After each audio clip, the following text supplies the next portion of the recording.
సంపాదించుడి.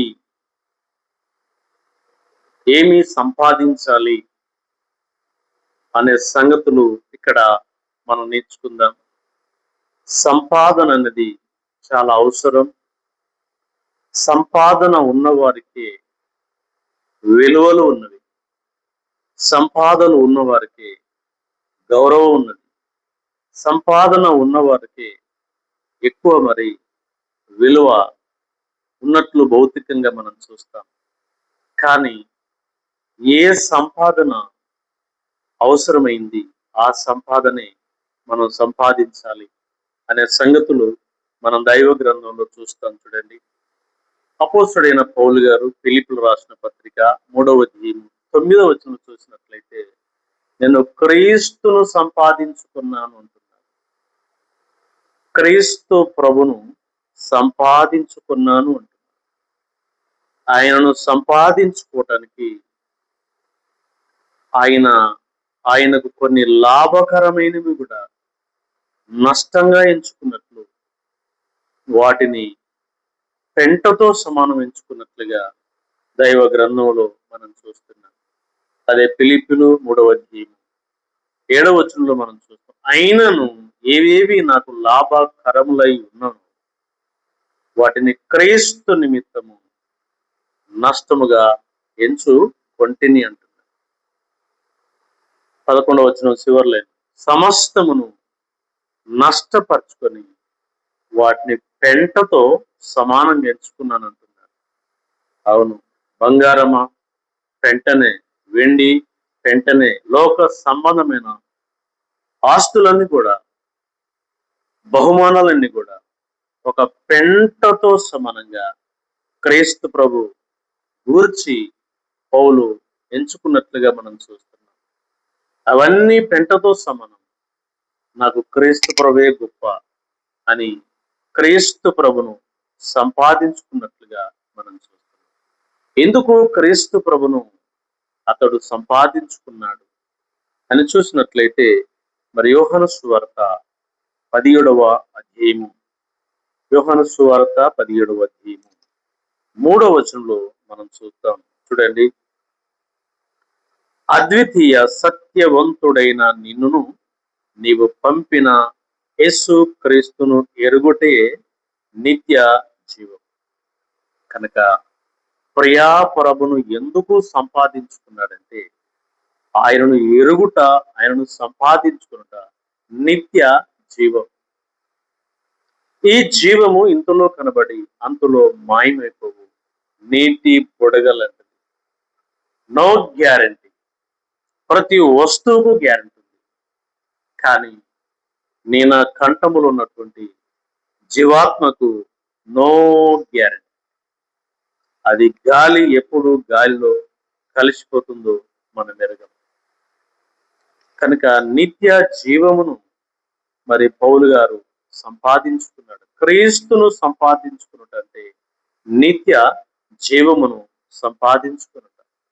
యాకోబు పత్రిక 4:14 మనం చూస్తాం. చూడండి, రేపేమి సంభవించును మీకు తెలియదు, మీ జీవము ఏ పాటిది, ఇంతలో కనబడి అంతలో మాయమైపోవు నీటి బుడగలాంటిది, ఆవిరి లాంటిదని లేఖనములో మనం చూస్తున్నాం. కనుక వాక్యం వింటున్న నా సహోదరి సహోదరు, నిత్య జీవమును క్రీస్తు ప్రభును సంపాదించుకున్న పౌలు గారిని మనం చూస్తున్నాం. కనుక మనము కూడా నిత్య జీవమును సంపాదించుకునుట, క్రీస్తు ప్రభును సంపాదించుకునుట మనకెంతో దీవెన, ఆశీర్వాదం. ఈ భూమి మీద ఉన్నంత కాలము ఆయన స్తుతిస్తాం, ఘనపరుస్తాం. ఈ లోకాన్ని విడిచిన అనంతరం మనలో ఉన్న జీవాత్మ అది పాతాళానికైనా పరలోకానికైనా వెళ్ళవలసిన అవసరత ఉంటుంది. మధ్యలో ఎక్కడ ఆగేది కాదు. ఆత్మ తాను దయచేసిన దేవుని దగ్గరికే వెళ్ళాలి. అయితే పరలోక రాజ్యానికి వెళ్ళాలంటే క్రీస్తును సంపాదించుకున్నట అవసరం. పాతాళానికి వెళ్ళాలంటే ఏం చేయవలసిన అవసరత లేదు. అయితే పౌలు గారు క్రీస్తును సంపాదించుకున్నాడు, నిత్య జీవమును సంపాదించుకున్నాడు. మనం కూడా క్రీస్తును ఇప్పటి వరకు సంపాదించుకోకపోతే ఎప్పుడైనా క్రీస్తు ప్రభును మన సొంత రక్షకునిగా, గొప్ప దేవునిగా మన హృదయములో విశ్వసించి ఆ నిత్య రాజ్యమునకు, ఆ వైకుంఠపురానికి, పరలోక రాజ్యానికి బాట వేసుకుంట మనకెంతో మంచిది అనే సంగతులు అక్కడ మనం చూస్తున్నాం. ఈ లోక సంబంధమైనవి ఎన్నో లాభకరమైనవి ఆయనకు వచ్చినాయి, కానీ అవన్నీ కూడా పెంటతో సమానంగా ఎంచుకున్నాయి. కనుక క్రీస్తే నాకు గొప్ప, ఆయనే నిత్య జీవము, అవును నేనే మార్గమును, సత్యమును, నిత్య జీవమునై ఉన్నానని చెప్పి యోహాను సువార్త 14:6 కూడా ఆ మాట మనం చూస్తాం.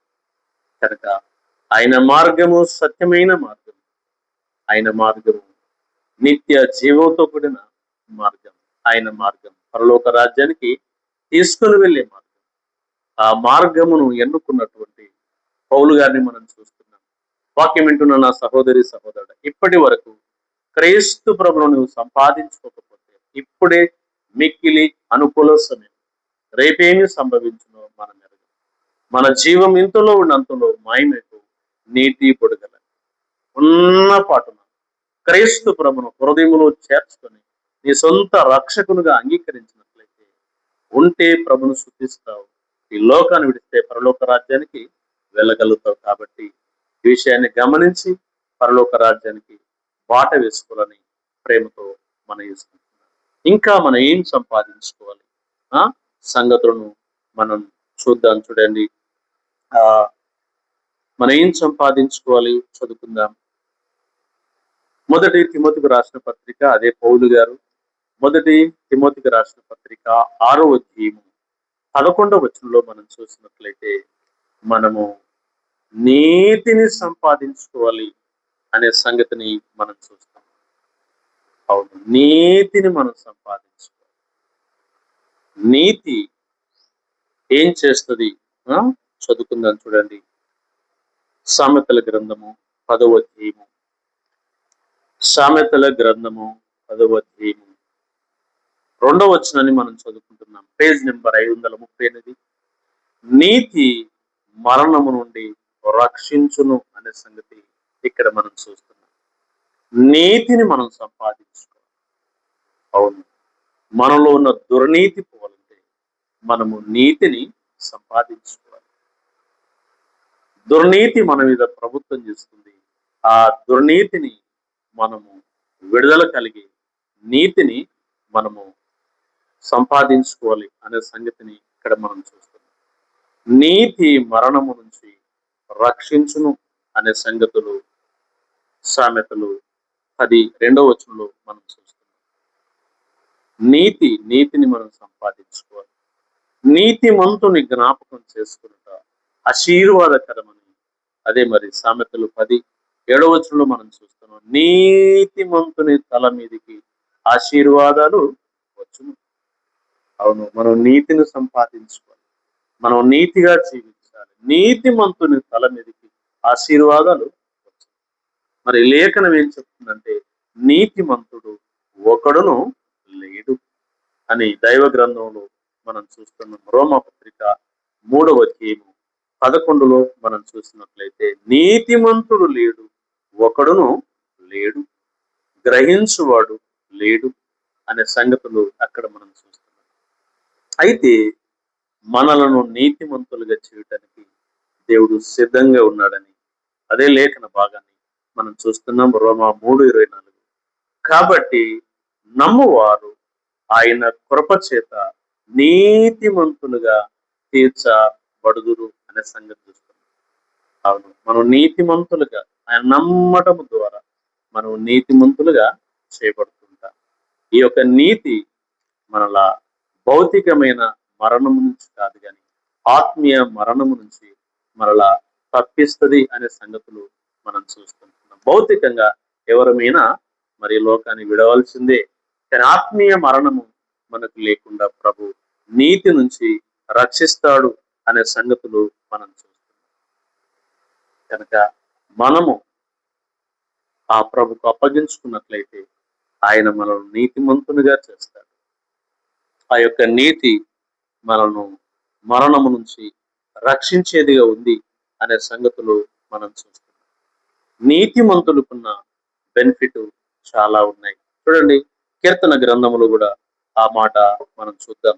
కీర్తన గ్రంథము 34వ అధ్యాయాన్ని మనం చదువుకుందాం, లేదా 37వ అధ్యాయాన్ని మనం చదువుకుందాం. నీతిమంతునికి నీతిమంతునికి కలిగినది కొంచెమేనను, బహుమంది భక్తి హీనులకున్న సమృద్ధి కంటే అది శ్రేష్టమని 37వ కీర్తన 16లో ఆ మాట మనం చూస్తున్నాం. నీతిమంతులను ఆయన భిక్షమెత్తుకునేటట్లు చేయడు. నీతిమంతుల పరిస్థితులు ఇప్పుడు ఆరాకొర ఉన్నప్పటికీ నీతిమంతులను ఆయన విడువడు. నీతిమంతులను ఆయన ఆశీర్వదిస్తాడు. వారి కుటుంబము దినమెల్లా వారు దయగలిగిన వారై అనేకులకు మరి అప్పు ఇచ్చే స్థితిలో ఉంచుతాడు. వారి సంతానము దీవించబడుతుందని కీర్తన 37వ అధ్యాయము 25, 26 వచనాల్లో మనం చూస్తున్నాం. కనుక క్రీస్తును సంపాదించుకుంటే నిత్య జీవము, నీతిని సంపాదించుకునుట మనకు దీవెన, ఆశీర్వాదమని ఈ లేఖన భాగంలో మనం చూస్తున్నాం. కనుక క్రీస్తును సంపాదించుకోవాలి, నీతిని సంపాదించుకోవాలి. మూడవదిగా మనం చూస్తున్నాం, ఏమి మనము సంపాదించుకోవాలి. అదే మరి మొదటి తిమోతికి రాసిన పత్రిక 6వ అధ్యాయం 11లో మనం చూస్తున్నాం, భక్తిని సంపాదించుకోవాలి. క్రీస్తును సంపాదించుకోవాలి చూశాము, నీతిని సంపాదించుకోవాలి చూశాము, ఇప్పుడు భక్తిని సంపాదించుకోవాలి.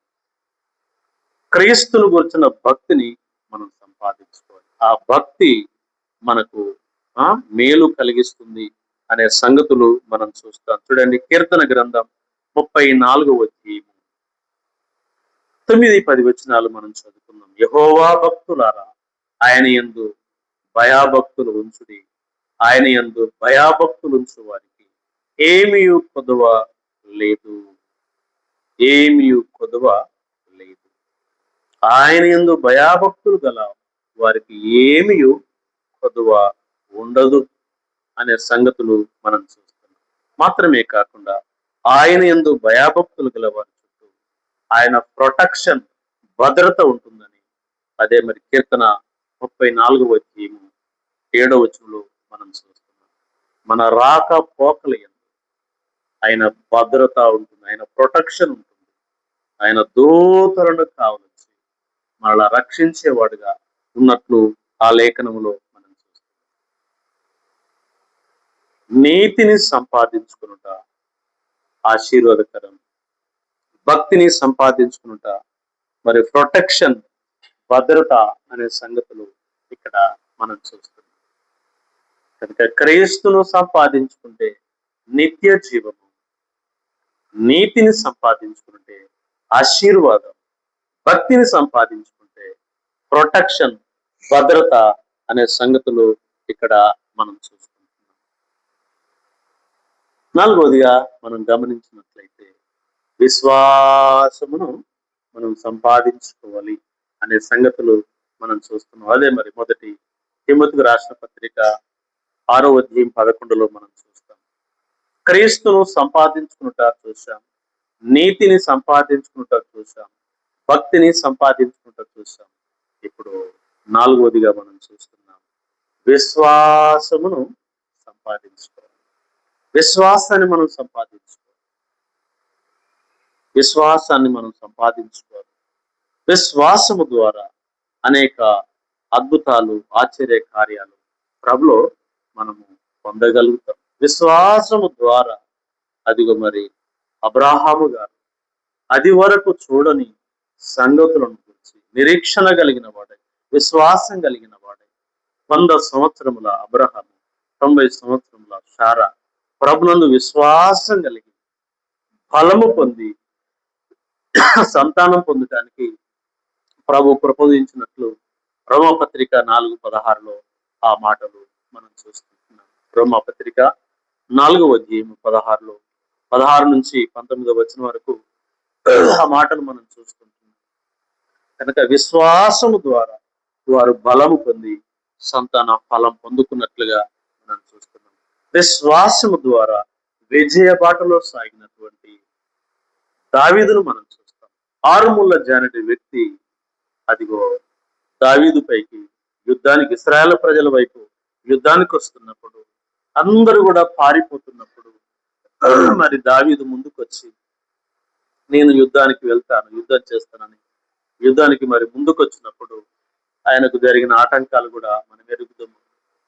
నీకు బలము చాలదు, అతడు ముందు నుంచే చిన్నప్పటి నుంచే యుద్ధాభ్యాసం చేసిన వాడు అని సౌలు మరి దావీదుతో అన్నప్పటికీ, నా గొర్రెల మందలో ఎలుగుబంటి ఒకటి, అది మరి గొర్రెలను తినుచుండగా నేను వాటిని అడ్జేస్తున్నటువంటి విషయాలు మాట్లాడి, అదిగో గోలియాత్ వైపు మరి యుద్ధానికి వెళ్తున్నప్పుడు గోలియాత్ కూడా దావీదును, నువ్వు రమ్ము, నేను నీకేమన్నా ఎలా కనబడుతున్నాను, నీ యొక్క మాంసమును చీల్చి ఎలకలకు గబ్బిలంలోకి పారవేదునన్నాడు, నేనేమో నీకు కుక్కలాగా కనబడుతున్నాను అన్నాడు అని హీనంగా మరి దావీదును పలికినట్టుగా మనం చూస్తాం.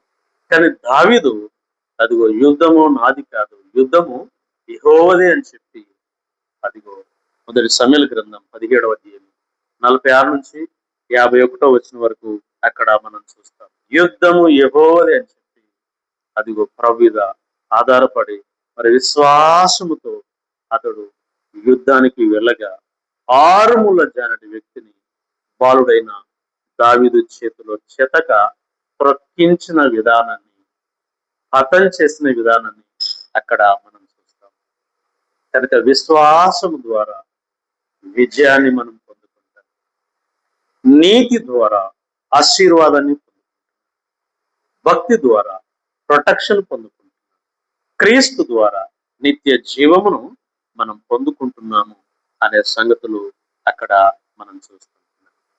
కనుక విశ్వాసము ద్వారా స్వస్థత ఉంది, ఆరోగ్యం ఉంది అనే సంగతులు మనం చూస్తాం. మార్కు సువార్త 5వ అధ్యాయము 25-34 వరకు మనం చూసినట్లయితే, ఒక సహోదరి తన కలిగిందంతా కూడా వ్యయపరుచుకొని తిరగరాని చోట తిరిగి హాస్పిటల్కు మరింత సంకటపడి, అదిగో నేను క్రీస్తు ప్రభు దగ్గరికి వెళ్తే బాగవుదునని తన మనసులో అనుకుని ప్రభు దగ్గరికి వచ్చి తన వస్త్రపు చెంగు ముట్టగా తాను బాగైనట్లు మనం చూస్తాం.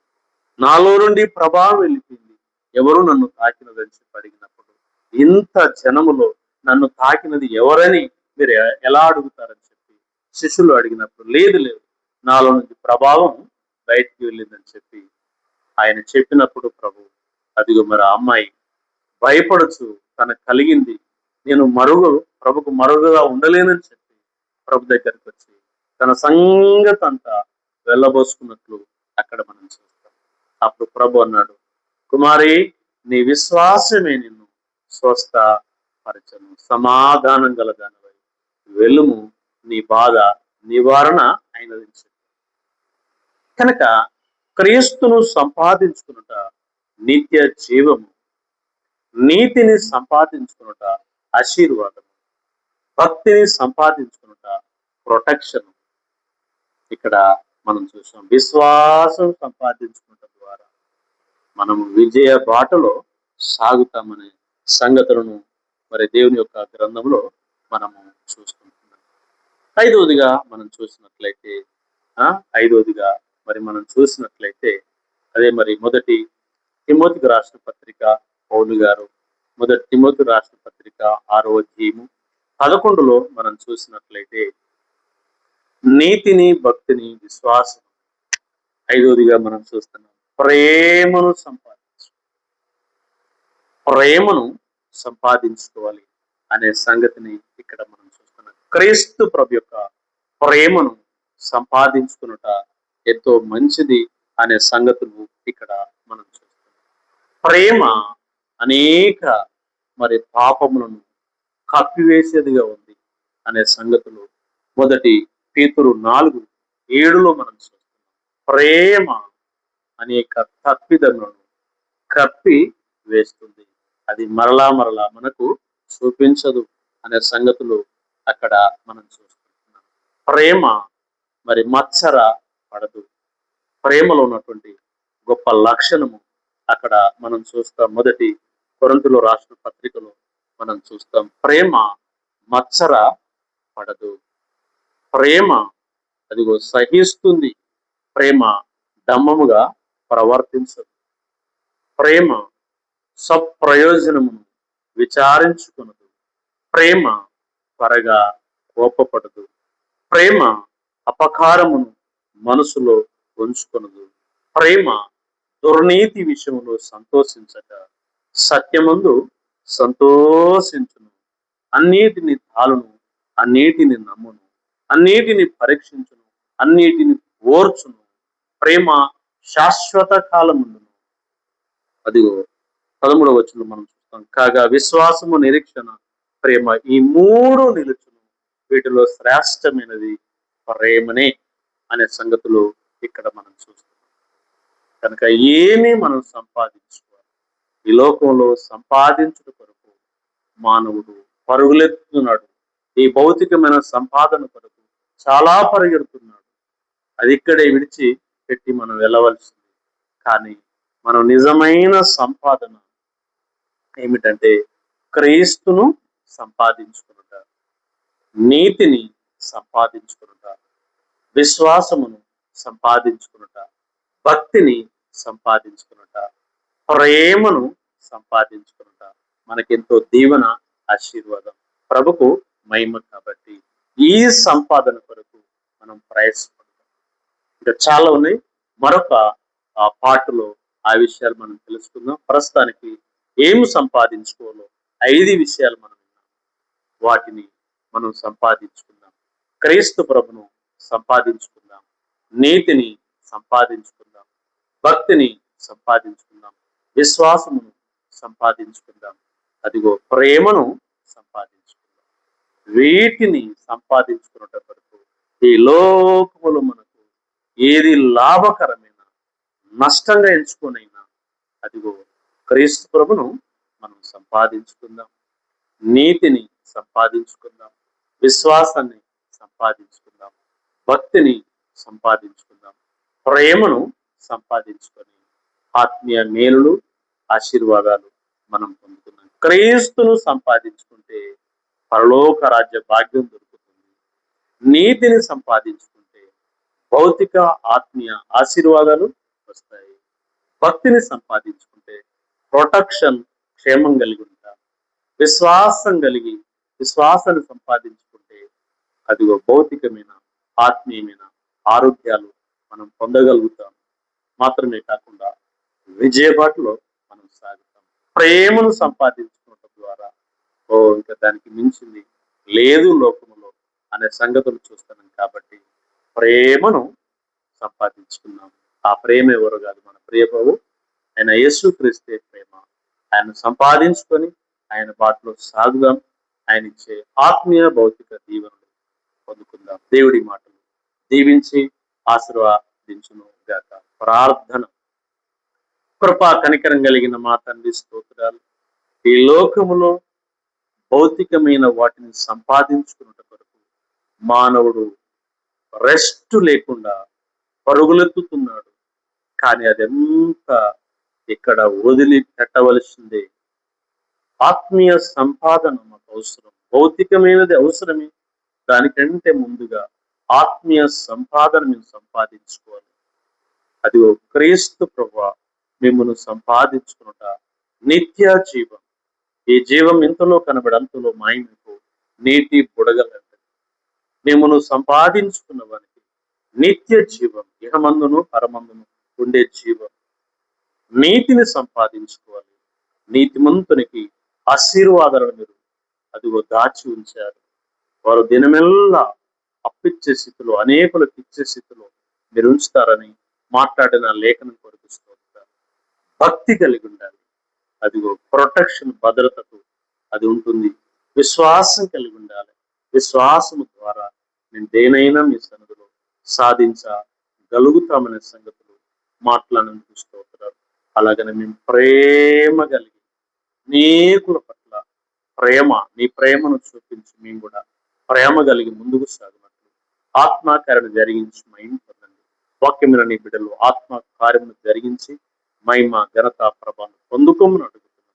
ఈ దినం 10th క్లాస్ ఎగ్జామ్ రాస్తున్న బిడ్డలు కూడా మీరు తోడుంచి కనికరం ఉంచి మంచిగా ప్రతి క్వశ్చన్కు ఆన్సర్ రాసి పాస్ అయ్యే జ్ఞానమును జ్ఞాపక శక్తిని నీ బిడ్డలకు అనుగ్రహించి మహిమ పొందమని యేసు ప్రభు శక్తి కలిగిన నామములో వేడుకొనుచుంటున్నాము తండ్రి. ఆమేన్. థ్యాంక్ యూ అండి. God bless you.